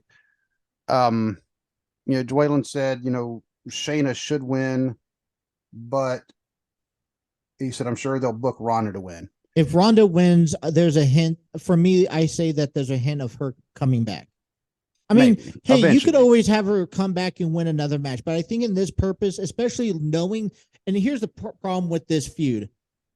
This has happened so quickly, and I feel like they could have worked on it and told some backstory, and they haven't really told a lot of backstory on the original reason why they kind of have beef with each other, how they used to be good friends back in MMA, back in the training session. I wish the WWE could have told that, and this is kind of also... I think because they had Shayna, she turned on Ronda back at Money in the Bank, or was it Money in the Bank, or whichever the last Money in the Bank? Yeah, Money in the Bank. And if you did that one, that one caught me off guard. And then when they showed the replay, I realized the reason why Shayna got mad, because Shayna was handling stuff in the ring, and then Ronda tagged herself in and said, "Okay, I'll take it." And that could be, she took it as an insult. But that was the first time I've seen that. I haven't normally you don't see provokes that. It happen after a while. You don't see it happen very often. I have seen it happen before, like when Jericho, when he was the mystery partner for Roman Reigns and Dean Moxley, Dean Ambrose. He was their mystery partner, but then he tagged himself in and ended up losing the match, and then they almost had a blow up afterwards. It didn't really go anywhere, but I have seen it. This right here, where the tag team champion, she tagged herself in, but there was nothing that really, like you said, that really led up to that before that. And now they're saying, oh, well, they were friends back then, and now. And you should have took some time to tell that story, though. But I think they were given such a short time because they probably found out Ronda was going to be leaving. The other issue I think also happened is that Ronda is still hurt. I don't think she's fully recovered. I think she's been hurt when they put the titles on her, and they're like, all right, it's either we go through it or we don't. And I think they rushed it. They put the titles on her when she was hurt. That's why they really didn't defend it much. And then they go defend it this one time at a PLE, and they lose it to set up this feud. And that's why it's been so. I feel like this entire storyline has been botched because of maybe injuries and the time consuming that and like you said, they rushed it, and so that's why it's not coming across as good as what you throw these two in a legitimate, and so that's the thing. It's MMA rules, Yeah, but here's the thing: it's still predetermined as far as we know. that's You know, true. so If not, these two uh, women could honestly annihilate each other, and y'all, if it was yeah, not predetermined. The one thing I do want to point out is that this is the first thing that the WWE is really highlighting MMA, okay, quotation MMA, since WWE has been sold to Endeavors. yes, So I want to just point that out there to everyone that Endeavors, the company where UFC is called TKO, where WWE and UFC is combined, which is, MMA stuff. This is the first time we're actually seeing WWE highlight it since their merge. uh, either way, I mean, this is the match, though. To be honest with you, I'm probably looking forward to the least. Oh, really? Okay. Well, and that's honestly, if it was a match just on its own, yeah, this Yeah. is going to be put it up against every other match that's on the card. I'll make it This this is statement. I feel like this is another Ricochet and Logan Paul scary scenario where there's so much room for botches, so much room for someone to get hurt legitimately. Because, like I said, MMA rules. Ronda's also. I don't know if she would say she's careless in the ring, but she does toss her opponents like rag dolls. she does. She's because I mean she didn't grow well, like you said. She grew up in MMA where you're tossing somebody for real. You're not caring about their safety. You're actually trying to right. literally beat So them I'm a up. bit worried for the safety of these two athletes, and especially when she gets tossed, she does. She just gets. She doesn't know. I mean, she's shown since MMA she doesn't really protect herself. Right. Also, so there's just a lot of room for someone to Well, get I mean legitimately hurt in that's this kind of match. like what got her beat in MMA to begin with, is Right. because she was used to be throwing the punches, and all of a sudden Mhm. Holly Holm started throwing them back, She opened. She and she opened opened up and herself she let up. her in. Yeah. Yep. So Um. last match, and because Battle I mean Royal. we yep the battle royal. Right now, I just looked in Dwaylon has LA Knight. LA Knight. Dwaylon also said Shayna. I don't know if we got that already, Yeah, but he did. Yeah, he said okay. Shayna should. Ronda probably will, but Hey, so you got Shayna or Ronda? I'm actually going to go with Shayna on this one, I'm just going Shayna because. also. Yeah. Yep. Just because it's a matter of the then. Although I do agree with what Joy was saying, they'll probably put Ronda over just because. That's a Vince McMahon booking. But then again, Ronda's leaving, so you need to go out on your back. So, but yeah, the But battle royal. if she loses, she has an opportunity. I know she'll get another opportunity if she wants at some point down At the some road where point, to have a redemption match, which I'm fine with.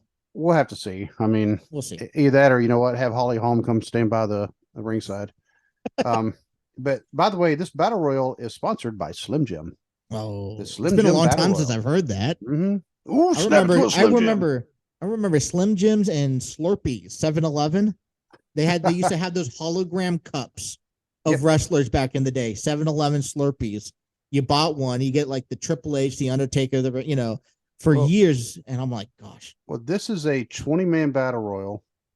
So far, the confirmed participants: LA Knight, who Dwaylon predicts to win, Sheamus, Tommaso Ciampa, Shinsuke Nakamura, Otis, and Chad Gable. So 1, 2, 3, 4, 5, 6 confirmed so far. We're still waiting for 14 more names to be added. And Now, they have for the younger generation, I want to mention it's been a while since we've seen a battle royal at SummerSlam. I don't even think we ever have. We ever? I mean, was it I'm pretty some sure there tradition has at SummerSlam? no, it's been added as a tradition at WrestleMania now Yeah. because the Andre the Giant Memorial Battle Royal. Right. I'm sure they've had, and this is something I'll look up after we got done recording because we don't have time to look it up now. I'm sure they've had battle royals. I just don't remember it. It was a tradition at one of these for one of these four major PLEs that there was a battle royal. Now, obviously, Royal Rumble is not that's there. its own, yeah. WrestleMania, no, it wasn't at the time. I want to say it was SummerSlam, where back in the '90s, it was tradition for a couple of years where they would have just a general battle royal.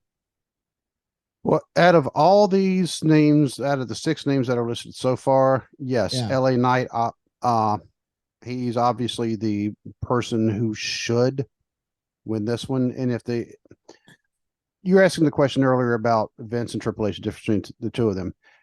Triple H listens to the fans. Right. Triple H grew up a fan of wrestling. He wanted to be a wrestler. Vince McMahon did not. Vince McMahon he basically he still looks at WWE as like his own toy. Like Right. it's mine. I don't care what you because you're going to pay to buy a ticket anyway. I know that because you keep buying tickets. So I'm going to do what I want. And then the people stop buying tickets He's because a they got tired. baseball owner, right? I mean, In a way, yeah. that's how the Castellinis looked last year. When they came out and said, "Hey, we don't care if you like our You talking about product or not." the Reds Yeah. owners? Mm-hmm. Yeah, They went out there and said the home opener of last season. They said, "Hey, listen, you're still gonna buy the tickets and come just watch and support the Reds because you and live in guess this area." what? Guess They what? did. No, and the people did not Well, buy tickets. I'm going to tell you that right now.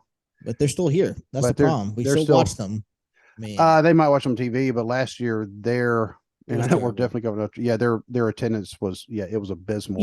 LA Knight missed an opportunity at Money in the Bank in that ladder match. And some people said that he should have won. He's at the point where it's either now or never. You get He, over now and he's win, extremely or popular. yeah. I don't know what other than saying, "Hey, I won this battle royal at SummerSlam." What does it do to you? What does it do for you? Number The one Andre the Giant. contender. The Andre the Giant battle royal. You can say, "Oh, okay, I was an Andre the Giant Memorial Battle Royal winner," but I mean that, and that and about a $1.50 to get you a cup of coffee. Right. And the same thing with this one. I mean, kind of even less, but it will still get you noticed. Yeah.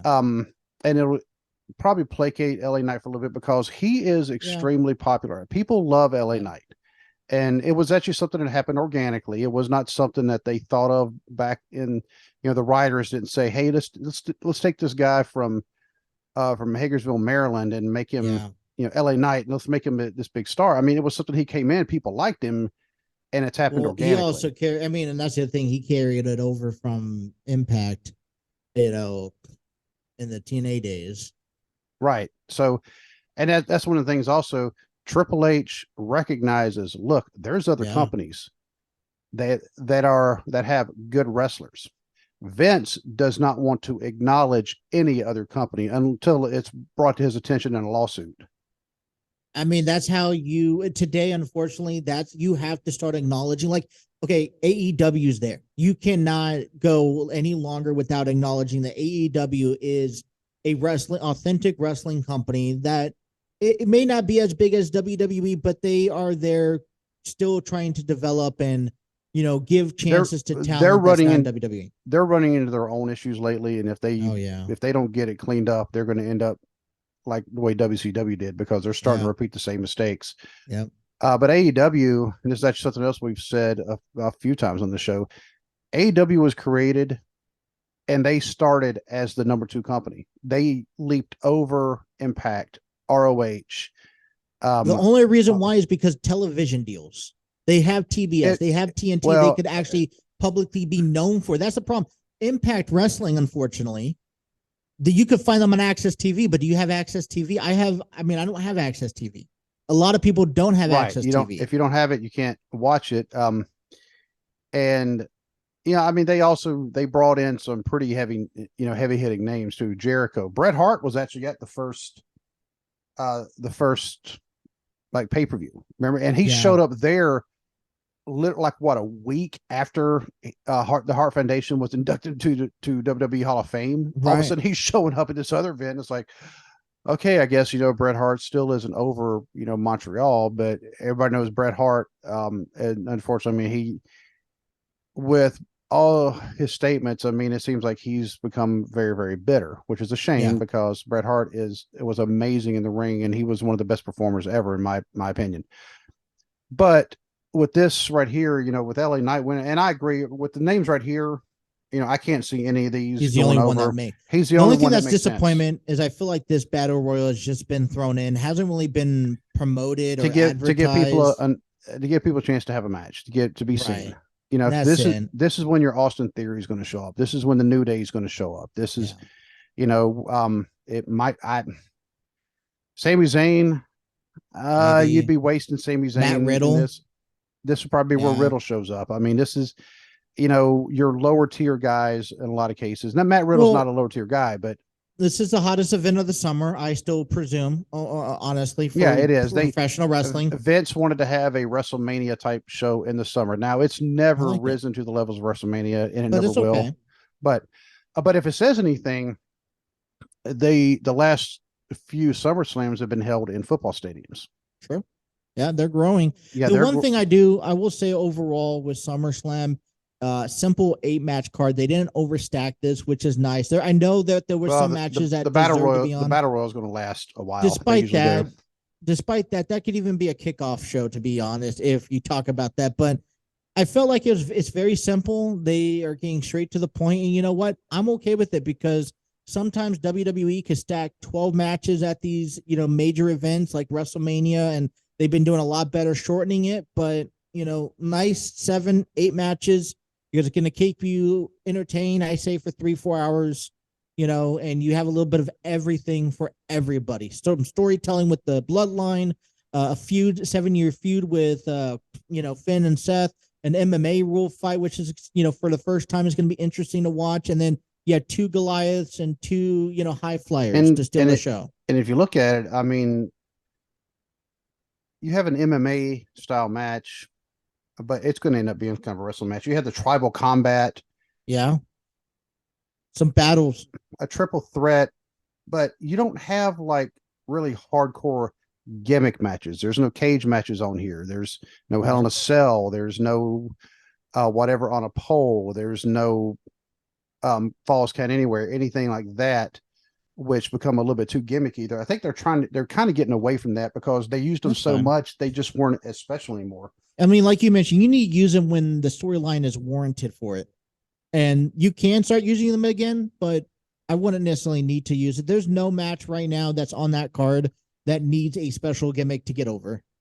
I mean, and MMA rule fight, people are going to look past that. It's going to be a one and done deal. It's not going to be a continuous thing. So don't expect anything out of it. So, but I mean, I'm actually excited for SummerSlam. I mean, once I get to watch it. But one thing before we leave, and this actually, I should have brought this up at the beginning of the episode, but if you remember at Clash in the Castle, okay, and I was really hoping they would do this, and I was very happy that they did. They recognized a very legendary wrestler and his wife, who was also involved in the wrestling business. This was Exotic Adrian Street and his wife, Miss Linda. Yeah. I don't know if you're aware, he passed away last week. Oh. The news actually just came out. It came out after we were done recording Monday. Wow. Okay. And he had actually passed away a week ago. But if you go back and look at some of his stuff, he was Welsh, and that's actually why they recognize him because, of course, Clash in the Castle was held in Cardiff in Wales. And, he grew up the son of a coal miner. He grew up in a coal mining family. And his character, he said it started out because he was playing up. He was a heel at the time, and he was wrestling in front of English crowds or British crowds, English, Welsh, perhaps Scottish, but he was playing up something to them where they were calling him all sorts of names you probably couldn't get away with calling somebody now, with very derogatory type names. And he started playing up and he started acting very flamboyant. And so he just kept building on it and building on it and building on it. Even though, they're like, oh, well, he's just kind of exotic, and that's why he started calling himself Exotic Adrian Street. If you look at a picture of him, of course he's wearing bright lipstick. Yeah, he actually cut his hair. It would be in 2 little pigtails. On top of his head, and he would kind of dance or fill you around. They feed it to you, you take it and run, right? And he went with it. And there's actually a picture of him standing in front of the coal mine with his dad. And the coal miners behind him, and he looks so out of place. Right. And at one point, and this is actually something else, it's a dark spot in history in England as far as like the entertainment industry. Jimmy Savile, who used to host all sorts of programs, it came out after he died that he was a predator. Well, at one point he decided he was going to become a little bit of a wrestler too. Well, Adrian Street had heard about, heard in the locker room Jimmy Savile bragging about underage girls. Right. Adrian Street beat the snot out of him for real in the ring. You know what he, yeah. I'm And sorry. I just, oh yeah, I mean, as a father of a daughter, you have oh, daughters, yes. yeah. So I don't care. It's just a human being itself. It's yeah, just, no. yeah, and so Adrian Street, beat the snot out of him for real in the ring. Yeah. Um, and Adrian Street was one of the ones. You'd always see a list of like the toughest, legit Yeah. fighters. And you always saw like Ming, also known as Haku, also known as King Mm-hmm. Tonga. Yep. He's usually the top of everybody's list.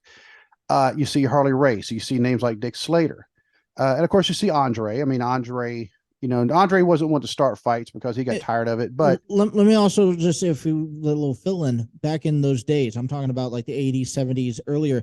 Wrestling was still a little, I mean, was more realistic than what you saw now. yeah, exactly. And back then, also, if you were a heel, and didn't matter You if you did started get the fight the, or not, if you lost the fight, they'd fire you. Some certain companies would fire you. Bill Watts, I yeah. think we spoke of And this they would before. actually go embarrass you and let the baby, let the face go, just take care of business and actually, Right. legitimately hit you and, take you out. And after you get embarrassed in front of a crowd, probably one of the biggest crowds they would have, then they would just let you go. And then they would make a mediocrity of it too. Right. And Adrian Street always made people's lists of, by the way, Adrian Street, the guy you see coming in wearing like the boas and he's got Mm-hmm. on the lipstick and the makeup, he's not somebody to mess around with. He will make you Right. pay because he ran his own wrestling school down in the Pensacola area for years. They actually moved back to Wales. Him and his now wife, Miss Linda, they were together for decades. They did not get married though until like the mid 2000s. Oh, really? Okay. Maybe even been like the 2010s.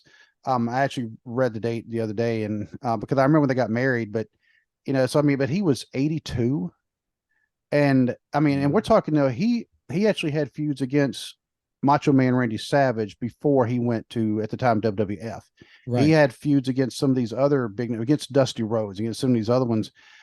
But if you think about it, he was really he was an innovator because Mm-hmm. he's like you said, the crowd's going to give it to me. He's going to give right back. Just play into it. You know And what? we're talking about guys, you could compare them maybe along the line of guys like Bobby Heenan, who also took it and run because, I Sort of. I mean, mean, I'll just say, it, go look up Adrian Street, Exotic yeah. Adrian Street on YouTube. He actually made a music video. He actually wrote the song and sang the song, but a music video. Imagine what he actually had an album out apparently also, but the song called "Imagine What I Could Do to You," and you'll see some of the stuff he did. I mean, Really, he'd plant a kiss on his opponents in the ring. That was like part the of the thing. lipstick kiss where they, Well, I mean, he hey, was like, it'll kind of like okay, what Goldust would do yeah, years later. But I okay. just want to say, So he the took wrestling. I mean, and this is what I love about type of like characters like type of that way. When you could take a character and run it like Goldust, he took it and ran with yeah, it. Taker, exactly. he took it and ran with it. And you don't see that often. And today, I mean, even Joint the Clown, he took it and ran with it. Well, I'd be willing to bet that Dustin Rhodes, Goldust, he actually patterned the Goldust character after Adrian Street. You Yeah, know, but yeah, the wrestling world definitely lost one of the great man. ones, one of the ones you don't hear mentioned a lot, but when you look at his stuff, you go, man, that guy was, Did he he was get a good. lot of backlash because the way that he presented himself? He didn't care, Well, I you know you know. didn't care, but Yeah. in reality, though, Um, was there Not that I'm backlash for aware, that? because Or he was still okay, getting promoted, and he actually his biggest successes were not like in the Northeast. They were actually in down south, places like Alabama, North okay, Carolina, places like that, Georgia. a little bit more acceptable. Yeah. Um, Opposite. Mm. It would be Oh, places that you wouldn't have wouldn't it? expected it to get over as well as what it did, but it did. Okay. And he Yeah. and he was a heel for most of his career. Every once in a while he would turn face, but it wasn't for very long. Um, but yeah, I just wanted to end the show with that because I just want to make sure people recognize. Go look up. If you've never seen his stuff, Exotic Agent Street. I mean, he was um, he was one of the ones you definitely do not forget. Yeah. But yeah, the world lost him last week. The announcement didn't come out for a week, and that's why I even texted Dwaylon. I was like, "Did you know Adrian Street died last week?" And he's like, Yeah. "What?" I'm like, "Yeah." Was this still, I mean, this was in the States, right? No, I he mean, was. He and his wife had actually moved back to Wales a few years ago. After, so maybe that was the reason why, because it just didn't travel um, that well, or you expect no, I mean, I think his family, just didn't say put it out anything. there. They Yeah. didn't put it out there because he had All right. been sick for a little bit. So, but yeah, Yeah. but once again, I he got to just ask you one more yeah, question go real ahead. quick. Um, last couple of years, WWE has given certain awards or certain contracts out to, like for example, Gable Stevenson. I don't know if you recognize him. He was the Olympic Mm-hmm. winner who ended up getting a WWE contract. Now he's down in NXT. Do you see any of that, like that type of stuff happening again this year? I don't know necessarily about this year. I mean, I think that that's something that if they have an opportunity, they're going to jump on it. Right. So I don't think it's necessarily this year, but I mean, I think it will happen again. But I just wanted to ask that question. Just if there's anyone that popped out that, hey, we could potentially see this guy down the road in the I, WWE. So but we do have to go ahead and go. So Justin, thank you once again. For standing in absolutely. while Dwaylon's off enjoying himself in Florida. Um, but he Can't wait for did. him to come back. And we're going to have you back on. We're going to have a continuation of the show we did the other day about when should people leave. We want to have a part two or just a follow up. But everybody go out if you can watch SummerSlam at this Saturday. On WWE Peacock. on Peacock. Noah Gabriel, I hope you're listening because don't worry, payback is coming. So, but until I got to go again, my friend, I can say good day. God bless.